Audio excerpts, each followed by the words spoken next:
Welcome back to my channel. എൻ്റെ channel ആദ്യമായിട്ട് കാണുന്നവരാണെങ്കിൽ ലൈക്ക് ചെയ്യാനും ഷെയർ ചെയ്യാനും സബ്സ്ക്രൈബ് ചെയ്യാനും മറക്കരുത് കേട്ടോ.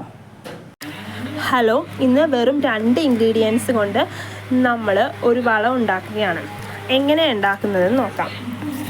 ഇത് നമ്മുടെ ഏത്തപ്പഴത്തിൻ്റെ തൊലി ഉണക്കിയതും മുട്ടത്തൊണ്ട് പൊടിച്ചെടുത്തതുമാണ്.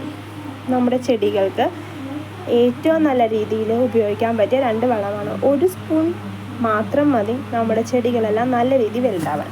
അതിനായിട്ട് ഏത്തപ്പഴത്തിൻ്റെ തൊലി ഇതുപോലെ ചെറുതായിട്ട് അരിഞ്ഞെടുക്കുക. ഇത് അരിഞ്ഞതിന് ശേഷം ചെടിയുടെ ചുവടുകളൊക്കെയിട്ട് അതിലേക്ക് ഇട്ടിട്ട് മണ്ണിട്ട് മൂടിയിട്ട് വെള്ളം ഒഴിച്ച് കൊടുത്താലും മതി. കുറച്ച് ഏത്തപ്പഴത്തിൻ്റെ തൊലിയൊക്കെ ഉള്ളെങ്കിൽ നമുക്ക് അങ്ങനെ ചെയ്യാം. പക്ഷെ ഒരുപാട് തൊലി ഒരുമിച്ച് കിട്ടുകയാണെങ്കിൽ നമുക്ക് ഈ മെത്തേഡ് ഒന്ന് ട്രൈ ചെയ്ത് നോക്കാം. അതെങ്ങനെയാണെന്ന് നോക്കാം. ഇതുപോലെ ചെറുതായിട്ട് പഴം അരിയണം. എന്നിട്ട് ഇത് വെയിലത്ത് വെച്ച് നല്ല രീതിയിൽ ഉണക്കിയെടുക്കണം. ഈ പഴത്തിൻ്റെ തൊലിയിൽ നമ്മുടെ ചെടികൾക്കൊക്കെ ആവശ്യമായിട്ടുള്ള ഒരുപാട് പൊട്ടാസ്യം, കാൽസ്യം, ഫോസ്ഫറസ് അതെല്ലാം നല്ല രീതിയിൽ തന്നെ അടങ്ങിയിരിക്കുന്നുണ്ട്. ഇത് നമ്മുടെ ചെടികളെ പൂവിടാനായിട്ടും പച്ചക്കറികളെല്ലാം കായ്ക്കാനായിട്ടും നമ്മുടെ മണ്ണിനെല്ലാം നല്ല രീതിയിലുള്ള പ്രോട്ടീൻ ലഭിക്കാനായിട്ടൊക്കെ സഹായിക്കും. ഇതുപോലെ വെയിലത്ത് വെച്ചിട്ട് നന്നായിട്ട് ഉണക്കിയെടുത്ത് നമ്മുടെ മാങ്ങയുടെ തൊലിയൊക്കെ ഉണക്കുമ്പോൾ കിട്ടില്ല, അതുപോലെ ഉണങ്ങും. 2-3 ദിവസം വയ്ക്കുമ്പോൾ തന്നെ ഇതുപോലെ ഉണങ്ങി കിട്ടും. ഇത് മിക്സിയിലിട്ട് പൊടിച്ചെടുക്കുക. കുറേശ്ശെയായിട്ട് പൊടിച്ചിട്ട് എടുക്കാം. നമുക്ക് പൊടിച്ചെടുക്കുമ്പോൾ ഇതുപോലെ നാരും ഇതുപോലെ ആയിട്ട് കിട്ടും. പിന്നെ ചെടി നടുമ്പോൾ മണ്ണിന് പകരമായിട്ട് നമുക്കിത് യൂസ് ചെയ്യാം. അതിൻ്റെ കൂടെ കുറച്ച് മണ്ണും ചകിരിച്ചോറും മിക്സ് ചെയ്തിട്ടുണ്ടെങ്കിൽ തന്നെ നല്ല രീതിയിൽ പൂക്കൾ ഉണ്ടാവാനും ചെടികൾ പിടിക്കാനായിട്ടൊക്കെ സഹായിക്കും. ഒരു ഉണങ്ങിയ ടിന്നിൽ നമുക്ക് ഇട്ട് വെക്കാം. ഇതുപോലെ ബാക്കിയുള്ള പഴത്തിൻ്റെ തൊലിയും ഉണക്കിയത് നമുക്ക് പൊടിച്ചെടുക്കാം. അപ്പോൾ ഇത്ര നമുക്ക് കിട്ടി. ഇതിപ്പോൾ കുറേ നാളത്തേക്ക് നമുക്കിത് ഉണ്ടാവും. ഒരുപാട് നാൾ നമുക്കിത് യൂസ് ചെയ്യാൻ സാധിക്കും. ഇതുപോലെ തന്നെ നമ്മളുടെ മുട്ടത്തൊണ്ട് കുറേ നാളുള്ളത് കൂട്ടി വെക്കുക. മുട്ടത്തൊണ്ട് നമ്മൾ വെറുതെ പൊടിച്ചിട്ട് ഇട്ടിട്ടുണ്ടെങ്കിൽ അത് മണ്ണിലേക്ക് അലിഞ്ഞു ചേരാൻ കൂടുതൽ സമയം എടുക്കും. ഒരുപാട് നാൾ പിടിക്കും.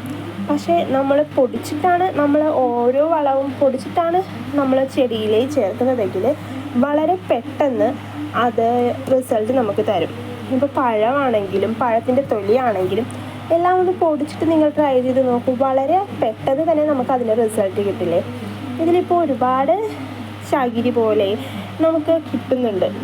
അപ്പോൾ ഇത് നമുക്ക് നല്ല റിസൾട്ട് തന്നെ തരും. മുട്ടത്തോട് ഇതുപോലെ ഞാൻ കൂട്ടി വെച്ചതാണ്. കുറേ നാളായിട്ട് ഉള്ള മുട്ടത്തോടാണ്. ഇത് ഞാൻ കുറച്ച് കൂട്ടി വെച്ചിട്ട് ആദ്യം ഒന്ന് പൊടിച്ചെടുക്കണം. ഈ മുട്ടത്തോടിനായിട്ട് ഡീകമ്പോസ്റ്റായിട്ട് ചേരുവാനായിട്ട് കുറച്ച് ടൈം എടുക്കും നമ്മൾ നേരിട്ട് ചേർക്കുമ്പോൾ. ഇവ പൊടിച്ചിട്ട് ചേർക്കുകയാണെങ്കിൽ അത് പെട്ടെന്ന് നമ്മുടെ റിസൾട്ട് നമുക്ക് തരും.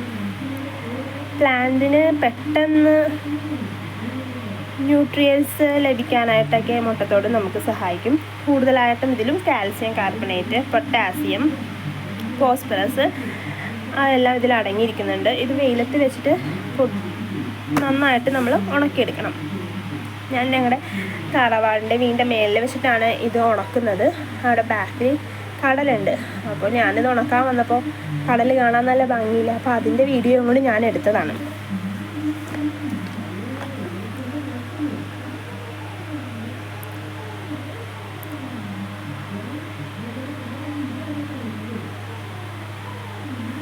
ഓക്കെ, അപ്പോൾ ഇത് നമുക്ക് പൊടിച്ചെടുക്കാം.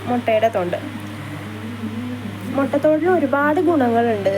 നമ്മൾ ശരിയായ രീതിയിൽ അത് യൂസ് ചെയ്യുകയാണെങ്കിൽ നമുക്ക് നല്ല റിസൾട്ട് നമുക്ക് ലഭിക്കും. പൈസ കൊടുത്തൊക്കെ ഒരുപാട് വളം മേടിക്കുന്നതിനും നല്ലതല്ലേ. വെറും 2 ഇൻഗ്രീഡിയൻസ് കൊണ്ടാണ് നമ്മൾ ഈ വളം ഉണ്ടാക്കുന്നത്. നല്ല രീതിയിൽ തന്നെ നമുക്കിത് പൊടിച്ച് കിട്ടും. അതൊരു ടിന്നിൽ ആക്കി സൂക്ഷിച്ചാൽ മാത്രം മതി. ബാക്കിയുള്ള മുട്ടത്തോടും നമുക്കിതുപോലെ പൊടിച്ചെടുക്കാം. നമ്മുടെ തക്കാളി ചെടികൾക്കെല്ലാം പൂവിടുന്ന സമയത്ത് ഈ മുട്ടത്തോട് വളരെ നല്ലതാണ്. ആ സമയത്ത് നമ്മൾ ഈ മുട്ടത്തോട് ഇടുകയാണെങ്കിൽ ആ സമയത്ത് അതിന് വന്ന മുരടിപ്പും വളർച്ചയിൽ വരുന്ന കുറവെല്ലാം നികത്താനായിട്ട് ഈ മുട്ടത്തോടിന് സാധിക്കും. ഇത് തുറക്കുമ്പോൾ കണ്ടോ കുപ്പിയിൽ നിന്ന് വന്ന ഭൂതത്തെ പോലെ പറന്നു വരുന്നത്, അതിൻ്റെ പൊടിയാണ് ആ വരുന്നത്. ഇത് നല്ല ഭംഗിയുണ്ടല്ലേ കാണാൻ. അപ്പോൾ ഇത് രണ്ടും നമ്മൾ കുപ്പിയിലാക്കിയിട്ട് സൂക്ഷിച്ചിട്ടുണ്ട്. അത് കുറേ നാളത്തേക്ക് ഇത് രണ്ടും ഉണ്ടാവും. പിന്നെ മൂന്നാമത്തെ ഒരു മെത്തേഡായിട്ട് നമുക്ക് വേറൊരു രീതിയിലും ഈ വളം നമുക്ക് യൂസ് ചെയ്യാൻ സാധിക്കും. അതെങ്ങനെയാണെന്ന് നോക്കിയാലോ. അതിനായിട്ട് നമ്മൾ കഞ്ഞിവെള്ളം ഉണ്ടല്ലോ, കഞ്ഞിവെള്ളം എല്ലാ വീട്ടിലും ഉണ്ടാകുന്നതല്ലേ കഞ്ഞിവെള്ളം തലേ ദിവസത്തെ കഞ്ഞിവെള്ളമാണിത്. ആ കഞ്ഞിവെള്ളം എടുത്ത് വെക്കുക, അതൊരു പാത്രത്തിലേക്ക് മാറ്റുക. ഡൈലൂട്ട് ചെയ്ത് യൂസ് ചെയ്യണം. പക്ഷേ എൻ്റെ ഈ കഞ്ഞിവെള്ളം ഒരുപാട് നേർമയുള്ള കഞ്ഞിവെള്ളം ആയതുകൊണ്ട് തന്നെ ഡൈലൂട്ട് ചെയ്യേണ്ട ആവശ്യമില്ല.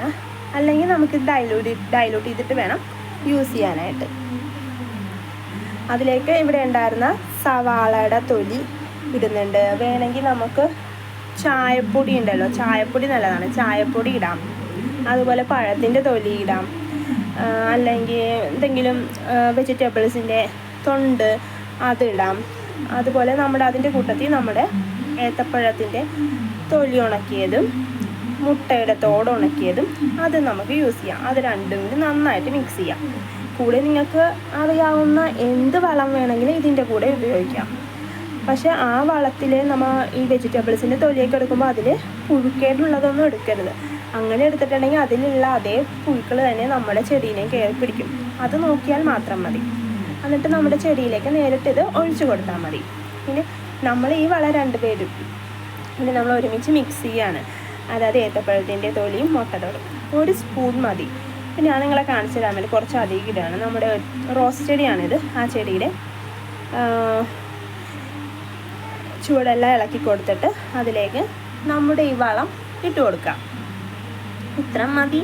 കുറച്ചും കൂടി ഇടുന്നതിന് കൂടുതൽ ഇടുന്നതുകൊണ്ട് കുഴപ്പമൊന്നുമില്ല, കുറച്ചിട്ടാൽ മതി. 1 സ്പൂണിൻ്റെ ആവശ്യമേ ഉള്ളൂ. ഇട്ട് കൊടുക്കുക.